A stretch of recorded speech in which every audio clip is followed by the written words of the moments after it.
பொங்கல். நன்றி. Thank you. Sri Jaydev Gallaji.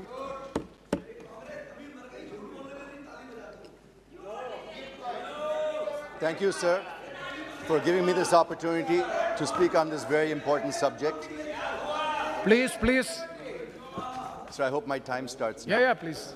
Sir, although it's within the purview of the finance minister, and she will be responding at the end of this discussion, I feel that if the Honorable Consumer Affairs Minister can also intervene in the discussion and apprise the House on what his price monitoring division in particular and his ministry in general has done to monitor, control and contain prices of essential commodities, it would definitely add value to this discussion, sir.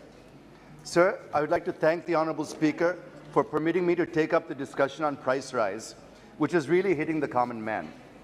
It is a double whammy for the poor and the middle class.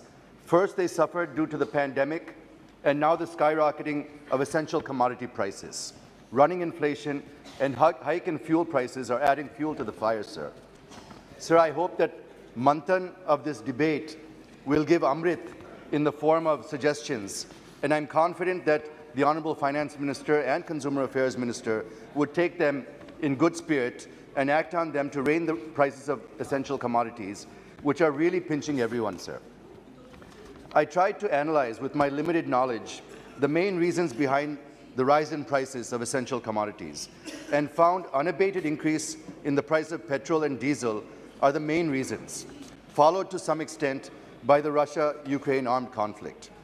It is not just the common man, but even small businesses like restaurants, food joints, hotels and others that are also suffering. There is substantial increase in prices of fuel, vegetable, chicken, edible oil, fruit, gas, etc. And small-time restaurants cannot increase the price of food items. If they do, they lose customers, and if they don't, they're incurring losses. Such is the situation, sir. They are in a paradox. So for all these ills, I feel the only solution is to bring the petrol and diesel under the purview of GST, sir. This is my first suggestion to the Honourable Finance Minister. Sir, inflation is hovering more than 7%, much more than the RBI's threshold limit of 6%. For many months now, the CPI has been hovering around 8.5%, and the WPI registered 16% in May. The inflation is nothing but taxation without legislation, sir. I agree with the Finance Minister that price is a global phenomenon, and India cannot be insulated from this.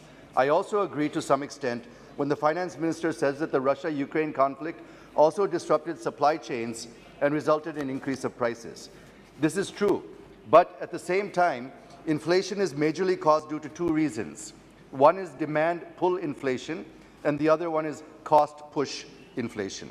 The former can be controlled with reducing money supply or increasing prices through taxation.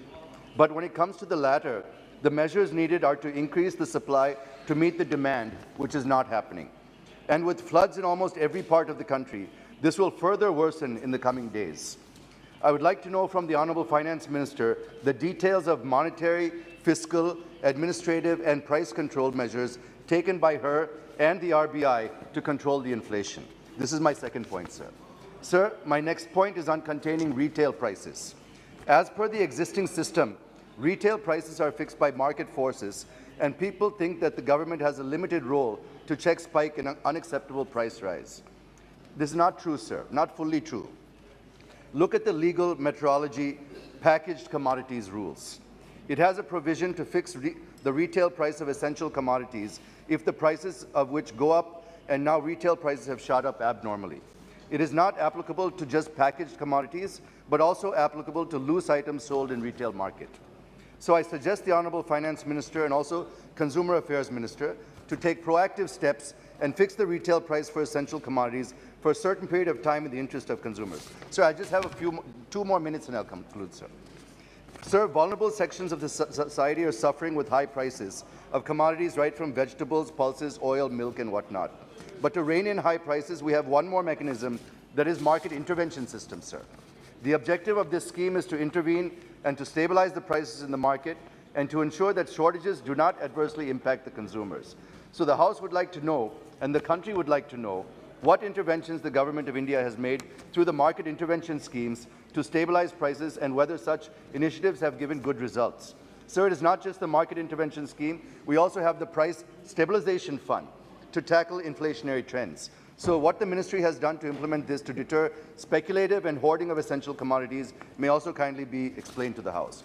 The next point I wish to make is relating to GST imposed on curd, buttermilk, lassi, atta, rice, etc. from the 18th of this month. Sir, you know that the GST collections are breaking records and giving huge revenue to the government. By imposing 5% on these items, how much extra could we possibly earn, sir? Secondly, look at the message that we are giving to the poor by imposing GST on these items to garner a few crores of rupees, sir.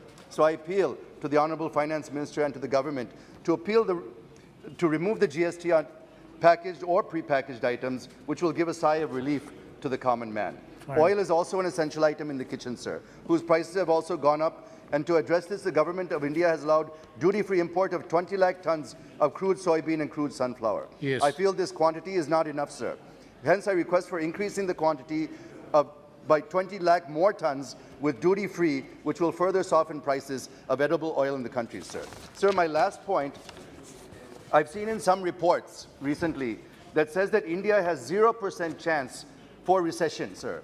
Sir, with the global recession already underway in some regions, and which is quickly spreading to other parts of the world, how will India be immune to such a global recession? May kindly be explained, sir. Thank and you. if we are not immune, what is the financial impact on India, and what are we going to do to prepare for this? And how will this global recession impact the inflation in India further? Thank you, sir, for giving me the time, and Thank I you. look forward to the response from the Finance Minister.